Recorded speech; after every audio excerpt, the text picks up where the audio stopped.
Alain. Late in life, Anthony Quinn finally reflected publicly on fellow screen legend Charles Bronson, breaking years of quiet restraint. When he spoke, his words carried the gravity of someone who had endured hardship, fame, and reinvention. Quinn understood struggle not as an abstract idea, but as a lived reality.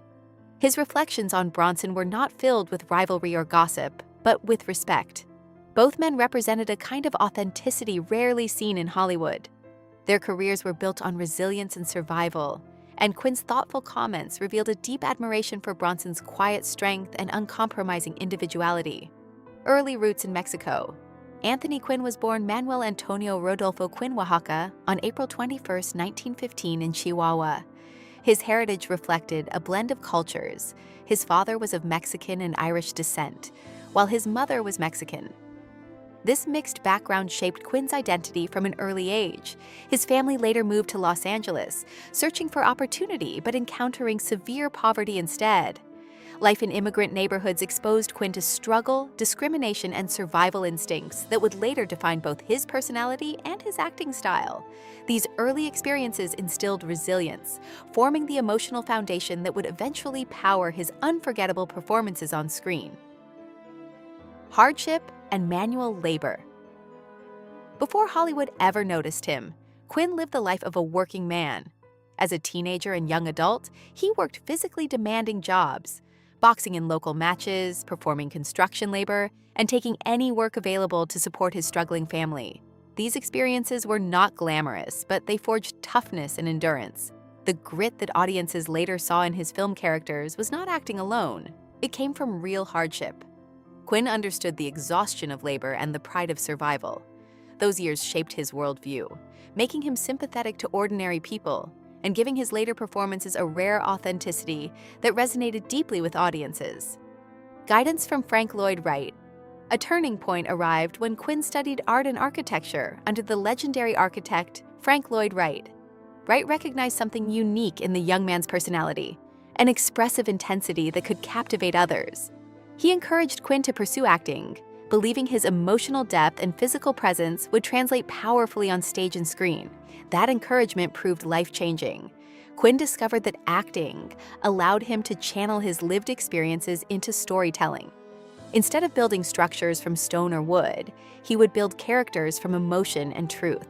Wright's insight ultimately helped redirect Quinn toward a career that would reshape his life and influence cinema. Struggles in early Hollywood. When Quinn entered Hollywood in the 1930s, success did not come easily. Like many actors of ethnic background during that era, he faced constant typecasting. Studios frequently assigned him stereotypical roles that reflected narrow perceptions of Mexican or Mediterranean characters. These parts rarely showcased his full talent, yet Quinn refused to surrender to frustration. He continued working, learning the craft, and waiting for better opportunities. His determination during these years was remarkable. Instead of abandoning acting, he used each role as practice. Slowly, he gained recognition for his intensity and charisma, setting the stage for the major breakthroughs that would finally reveal his remarkable range. Breakthrough and Oscar recognition. Quinn's perseverance paid off dramatically in the early 1950s. His performance in Viva, Zapata earned him the Academy Award for Best Supporting Actor, marking a historic achievement. A few years later, he won the same honor again for Lust for Life, where he portrayed painter Paul Gauguin opposite Kirk Douglas as Vincent van Gogh. These victories made Quinn the first Mexican-born actor to win an Oscar. More importantly, they demonstrated that Hollywood audiences were ready to recognize his emotional power and complexity. His triumph symbolized both personal persistence and a broader shift toward acknowledging diverse talent in mainstream cinema. The iconic role of Zorba in 1964, Quinn delivered what many consider his most legendary performance in Zorba the Greek. Playing the exuberant character Alexis Zorba, Quinn embodied a philosophy of living fully and fearlessly. The character's joy, humor, and passion resonated with audiences worldwide. Quinn's portrayal captured the spirit of resilience, embracing life's hardships while celebrating its beauty. The role became synonymous with his public image. For many viewers, Quinn was Zorba, vibrant, unpredictable, and deeply human. The film cemented his reputation as one of cinema's most magnetic performers, capable of turning raw emotion into unforgettable storytelling. A career of diverse characters. Across more than 150 films, Quinn portrayed an extraordinary range of characters. In Lawrence of Arabia, he played the complex tribal leader Auda Abu Tai, bringing both authority and nuance to the role. Throughout his career, Quinn often transformed archetypal figures into multidimensional personalities. He infused dignity into characters who might otherwise have been reduced to stereotypes. Beyond acting, Quinn expressed creativity through painting, sculpture, and writing. These artistic pursuits revealed another side of his personality: reflective, imaginative, and philosophical. His artistic versatility mirrored the complexity of his life, proving he was far more than a rugged screen presence. Reflections on Charles Bronson. When Quinn eventually spoke about Charles Bronson, he did so with thoughtful admiration. Bronson, known for his quiet intensity and minimal dialogue, represented a different kind of cinematic masculinity. Quinn recognized in him a fellow survivor, someone shaped by poverty, hardship, and determination. Rather than criticizing Bronson's stoic style, Quinn admired it. He believed Bronson's silence could command a scene more powerfully than lengthy speeches. For Quinn, this restraint reflected strength rather than limitation. Both men understood struggle, and Quinn respected how Bronson preserved his authenticity in an industry that often tried to reshape actors into safer, more conventional images. Strength, silence, and authenticity. Quinn believed Bronson's toughness was not theatrical, but protective. Growing up in harsh environments had taught both men to guard their emotions carefully.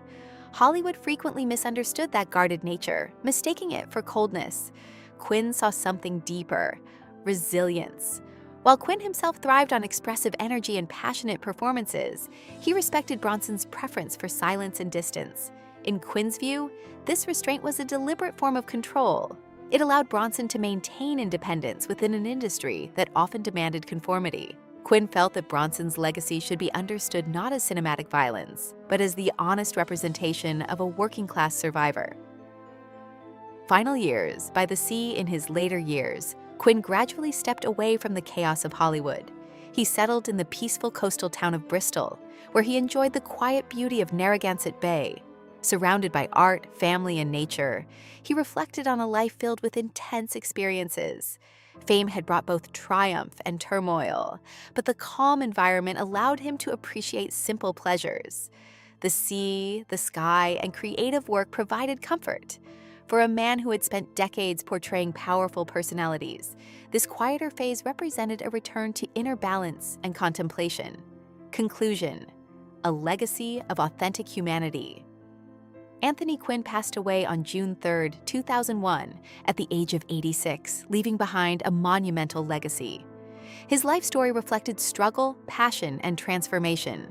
From poverty in Mexico and Los Angeles to international fame, he never lost the authenticity that defined his character. His reflections on Charles Bronson revealed the respect one survivor felt for another. Both men represented strength forged through hardship. Quinn was buried in his own backyard beneath a maple tree, a simple resting place that echoed the truth he valued most. Genuine strength comes from living honestly, embracing life fully, and remaining true to oneself.